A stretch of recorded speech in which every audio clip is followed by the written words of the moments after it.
Sulekha astro நேயர்களுக்கு அன்பு வணக்கம். குரு பெயர்ச்சி 2024 மே மாதம் நடக்கக்கூடிய இந்த பெயர்ச்சி ஒரு வருட காலம் குரு பகவான் மேஷ ராசியிலிருந்து ரிஷபராசிக்குள் அவர் இருக்க போகிறார். இந்த ரிஷபராசி மண்டலத்தில் அவர் இருப்பதனால முதல்ல முக்கியமா நாம இந்த ராசிக்காரர்கள் எவ்வாறு எந்த விதமான கஷ்டங்களை அடைகிறார்கள், யார் யார் ஜாக்கிரதையாக இருக்க வேண்டும், அவர்களுக்கு என்ன விதமான சேலஞ்சஸ் அவங்க எதிர்பார்க்கொள்ள போறாங்கிறத நாம இப்ப பார்க்க போறோம். முதல்ல நம்ம மேஷராசி எடுத்துக்கிட்டோம்னா, மேஷராசிக்கு எதிராளிகளால் நிறைய கான்ஃப்ளிக்ட்ஸ் வரும். குடும்பத்துக்குள்ள ஒரு கருத்து வேறுபாடுகள் அதிகமாக இருக்கும். பேசுற இடத்துல கருத்து வேறுபாடுகள் அதிகமாக இருக்கும். திடீர்னு ஏதாவது ஒரு கஷ்டங்கள், அதே நேரத்துல மர்மஸ்தானத்துல சில பிரச்சனைகள், இது எல்லாத்தையும் இவங்க அனுபவிக்கிறாங்க. தொழில் சார்ந்த விஷயங்கள்ல ஒரு முன்னேற்றம் இருந்தாலும் குரு பகவானுடைய பார்வை அப்படின்னு நம்ம சொல்லும் பொழுது முதல்ல 6ஆம் இடத்தையும் 8ஆம் இடத்தையும் பார்க்கறதுனால இந்த 6ஆம் இடம் 8ஆம் இடம் இது ரெண்டும் வலிமையாக வேலை செய்யும். அப்போ கஷ்டங்களும் அதே நேரத்துல வம்பு வழக்குகளும் அதிகமாக வருவதனால மேஷராசிக்காரர்கள் கொஞ்சம் எச்சரிக்கையாக ஜாக்கிரதையாக இருப்பது அவங்களுக்கு நல்லது. ஏன்னா மற்ற கிரகங்களும் அதனுடைய சஞ்சாரங்களும் அது போன்றுதான் இருக்கிறது. ரிஷபராசிக்காரர்களை பொறுத்த வரைக்கும் ராசியில் குரு பகவான் வர்றது அவங்க கொஞ்சம் எச்சரிக்கையாக இருக்க வேண்டும். ஏன்னா அவர் எங்கே வீற்றிருக்கிறாரோ அந்த இடத்தை அவர் பாழ் செய்து விடுவாருங்கிறதுனால அவர்களே தற்காத்து கொள்வது அவர்களுக்கு நல்ல பலன்களை கொடுக்கும். மிதுன ராசிக்காரர்களை பொறுத்த வரைக்கும் 6ஆம் இடத்தையும் 8ஆம் இடத்தையும் குரு பகவான் பார்க்கிறார். 6ஆம் இடம் வம்பு வழக்குகளை அவர் அதிகப்படுத்தி கொடுப்பார். அதனால கொஞ்சம் ஜாக்கிரதையாக இருக்க வேண்டும். ஏன் மிதுன ராசிக்கு அப்படின்னு நம்ம சொல்லும் பொழுது, மிதுன ராசிக்கு இப்போ குரு பகவான் மறையிறது ஒரு நல்ல விஷயமாக இருந்தாலும் சில நேரங்கள்ல இந்த 6ஆம் இடம் அப்படின்னு நம்ம சொல்லும் பொழுது நாமளே வாய் விட்டு மாட்டிக்கும், வீணாக போய் மாட்டிக்கிறது, வம்புல போய் மாட்டிக்கிறது. அதே நேரத்துல கடன் பிரச்சனை, நோய் நொடிகள், இதெல்லாம் பார்த்தீங்கன்னா சுய ஜாதகத்தில் நம்ம இப்போ எடுத்து வச்சுக்கணும். இப்போ இந்த சுய ஜாதகத்தையும் இதையும் நம்ம கம்பேர் பண்ணி பார்த்துக்கணும். ஏன்னா அங்கே ஒரு தசாபுத்தி நடந்துட்டு இருக்கும். அந்த தசாபுத்திக்கும் இதுக்கும் எவ்வாறு இருக்கிறது, என்னென்ன கிரகங்கள் அங்கே எப்படி இருக்கிறது, அதுக்கும் இதையும் டேலி பண்ணிக்கிட்டே வந்தால்தான் உங்களுக்கு ஒரு சரியான முடிவு கிடைக்கும். 8ஆம் இடம் திடீர் கஷ்டங்கள், திடீர் லாபங்களும் அங்கே தான் இருந்தாலும் கஷ்டங்களை அதிகமாக அனுபவிப்பதற்கான வாய்ப்பு இருக்கிறது. இருந்தாலும் இந்த குரு பகவான் என்று சொல்லக்கூடியவர் மறையறர். அந்த மறைவு இவங்களுக்கு ஒரு சுகத்தை கொடுக்கும். கடகராசியை பொறுத்த வரைக்கும் குரு பகவான் 6, 8க்குரியவர், 6, 9க்குரியவர். பாக்கியஸ்தானத்திற்கும் 6ஆம் இடத்திற்கும்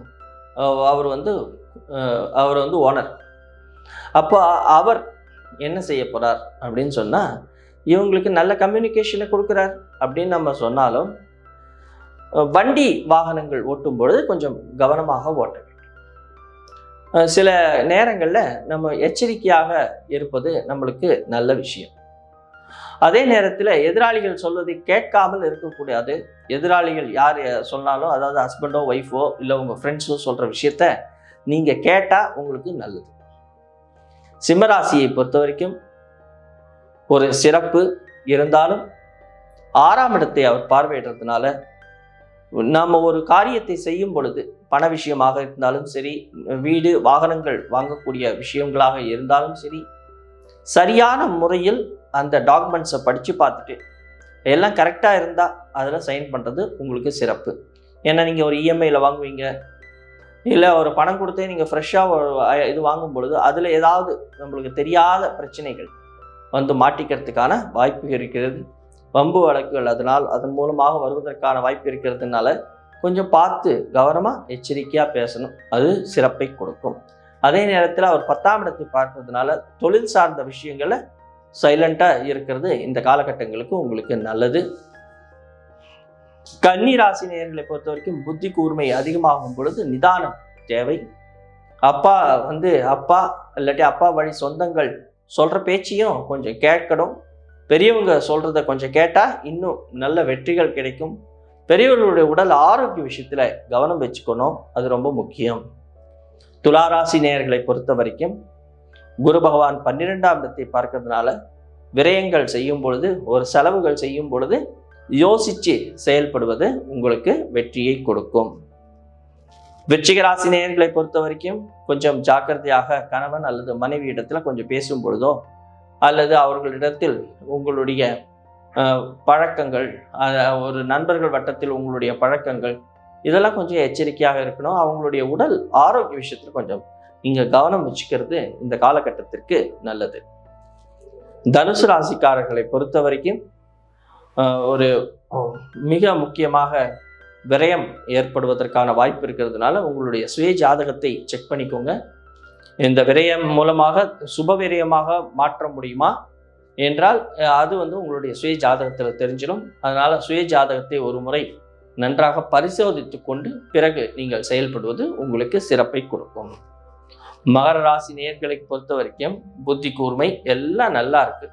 இருந்தாலும் குழந்தைகளுடைய ஆரோக்கிய விஷயம், காதல் தோல்வி இதெல்லாம் ஏற்படுவதற்கான வாய்ப்பு இருக்கிறதுனால கொஞ்சம் ஜாக்கிரதையாக நிதானமாக எச்சரித்து செல்வது உங்களுக்கு நல்லது.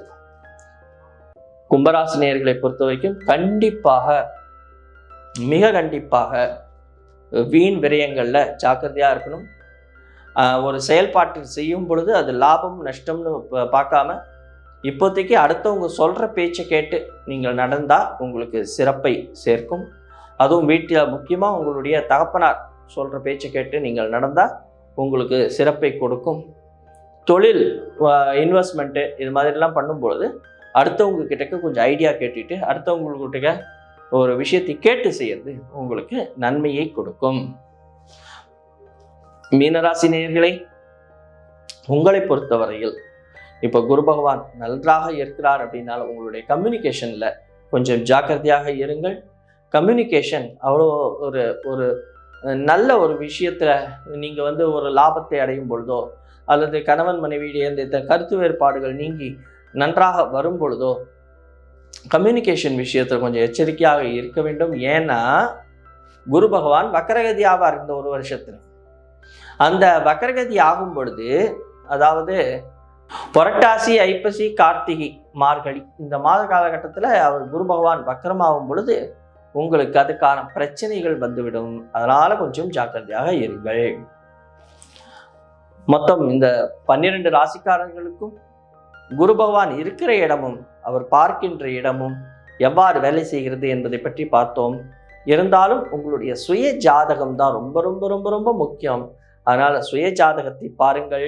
சுய ஜாதகத்தில் உள்ளது போல் நீங்கள் கொஞ்சம் உங்களை மாற்றி அமைத்து கொள்ள வேண்டும். ஏதாவது பரிகாரங்கள் செய்யணும்னா போய் பரிகாரங்கள் செய்யுங்க. இதன் மூலமாக உங்களுக்கு நல்ல கீர்த்தி கிடைக்கும். நன்றி, வணக்கம்.